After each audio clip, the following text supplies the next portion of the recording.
Hello friends, good morning. আজকে আমি আবার একটা কুমড়ো ডাঁটা, আলু আর করলা দিয়ে একটা তিতা তরকারি বানাবো। কিন্তু আগে আমি যেটা দেখিয়েছি সেটা একটু আলাদা। এখন একটু আলাদা রকম করে বানাবো, তাই দেখাবো। আর আপনারা নিশ্চয়ই সকলে ভালো আছেন, আমিও ভালো আছি।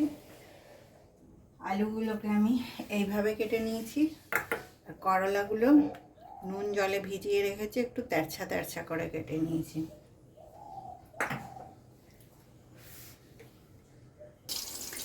আমি ওই তিতা তরকারির জন্যে একটুখানি রাঁধুনি নিয়ে নিয়েছি, জিরে আর গোলমরিচ, আর এর মধ্যে কাঁচা লঙ্কা বেটে নেব। এটা একটা বেটে মশলা বানিয়ে নেব। আমি করলাটাকে একটুখানি ভেজে তুলে নেব।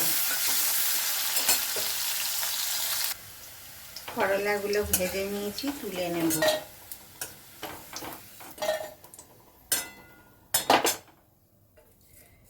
এর ওপর তেজপাতা দিলাম আর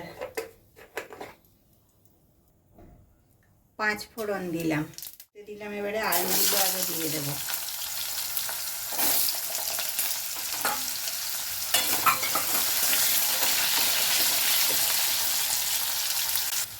আলুগুলো বেশ কিছুক্ষণ নাড়াচাড়া করা হয়ে গেছে। এখন আমি কুমড়ো আর ডাঁটাটা দিয়ে দেবো, আর কিছুক্ষণ নাড়াচাড়া করে নেব।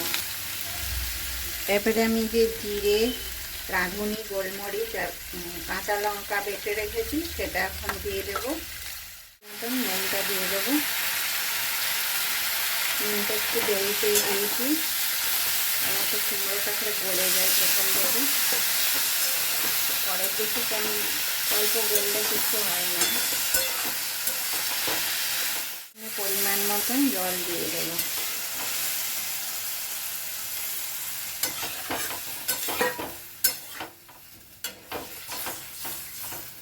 আর আমি ওপর থেকে কাঁচা লঙ্কা দেব না, কারণ লঙ্কা আমি বেটে দিয়েছি, ওতেই অনেক ঝাল আছে। আর এটা ঢাকা দিয়ে দেব। এবারে ভেজে রাখা করলাগুলো আমি দিয়ে দেব, আবার 2-4 মিনিট ঢাকা দিয়ে রাখবো। এবারে আমি কড়াইয়ের ঢাকাটাকে খুলে দেখি।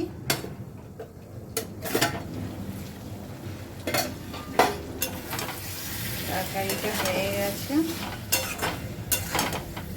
নেড়ে চেড়ে ভালো করে মিশিয়ে নেব।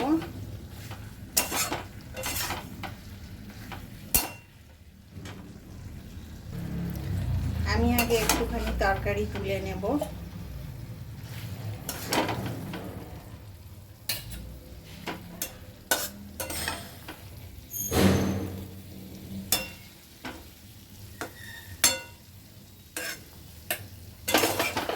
এবারে এই তরকারিটাতে আমি একটু মিষ্টি দেব।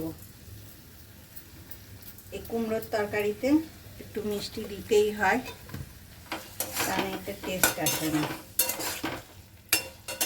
তাহলে আপনারাও একবার এইভাবে বানিয়ে দেখবেন।